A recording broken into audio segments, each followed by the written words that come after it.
আসসালামু আলাইকুম বন্ধুরা, কেমন আছেন সবাই? আশা করি সকলেই ভালো আছেন। তো আজকের এই ভিডিওতে আমি আপনাদেরকে দেখাবো কিভাবে আপনারা খুব সহজেই নগদ অ্যাকাউন্টের ব্যালেন্স চেক করবেন। তো নগদ অ্যাপস সমস্যা হওয়ার কারণে কিন্তু এখন নগদ অ্যাপস আর কাজ করছে না। তো চলুন আপনাদেরকে নাম্বার ডায়াল করে দেখাচ্ছি আপনারা নগদ অ্যাকাউন্টে ব্যালেন্স কিভাবে চেক করবেন। তো চেক করার জন্য এখন আপনাদেরকে শুরুতে যে কাজটি করতে হবে, আপনারা অবশ্যই আপনার ফোনের যে কল ডায়াল প্যাড রয়েছে সেই কল ডায়াল প্যাডে চলে আসবেন। কল ডায়াল প্যাডে আসার পরে এখন আপনাদেরকে যে কাজটি করতে হবে, নগদের যে একটা কোড রয়েছে *167# আপনারা এই কোডটি তুলে এখান থেকে কল করে দিবেন।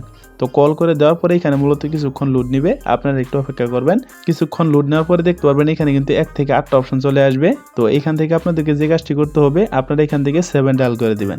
7 ডায়াল করে দেওয়ার পর আপনারা এখান থেকে সেন্ড বাটনে একটা ক্লিক করে দিবেন। ক্লিক করে দেওয়ার পরে এখানে আবার কিছুক্ষণ লোড নেবে। কিছুক্ষণ লোড নেওয়ার পরে দেখতে পারবেন এইখানে 1 নম্বরে রয়েছে ব্যালেন্স ইনকোয়ারি, আপনারা এখান থেকে 1 সিলেক্ট করে দিবেন। 1 সিলেক্ট করে দেওয়ার পর আপনারা এখান থেকে সেন্ডে ক্লিক করে দিবেন। ক্লিক করে দেওয়ার পরে মূলত এখানে আপনাদেরকে পিন নাম্বারটি দিয়ে দিতে হবে।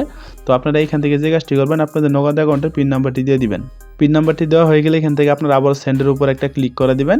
ক্লিক করে দেওয়ার পরে কিন্তু আপনি এখান থেকে খুব সহজেই দেখে নিতে পারবেন আপনার নগদ অ্যাকাউন্টে কত টাকা রয়েছে। যেমনটা আপনারা এইখানে দেখতেই পাচ্ছেন, আমার নগদ অ্যাকাউন্টে কিন্তু 1 টাকা 62 পয়সা রয়েছে। তো এভাবে করেই কিন্তু আপনারা খুব সহজেই নগদ অ্যাকাউন্টের ব্যালেন্স চেক করতে পারেন। তো বন্ধুরা, আশা করি আপনারা সম্পূর্ণ ভিডিওটি বুঝতে পেরেছেন। যদি না বুঝে থাকেন তাহলে আপনারা অবশ্যই কমেন্ট করে জানাবেন। আপনাদের প্রত্যেকটা কমেন্ট সর্বোচ্চ গুরুত্ব সহকারে রিপ্লাই দেওয়া হবে। আর ভিডিওটি শেষ করার পূর্বে আপনাদেরকে অবশ্যই বলে রাখি, এরকম ইন্টারেস্টিং ভিডিওগুলো কিন্তু আমাদের চ্যানেলে প্রতিদিন আপলোড হচ্ছে।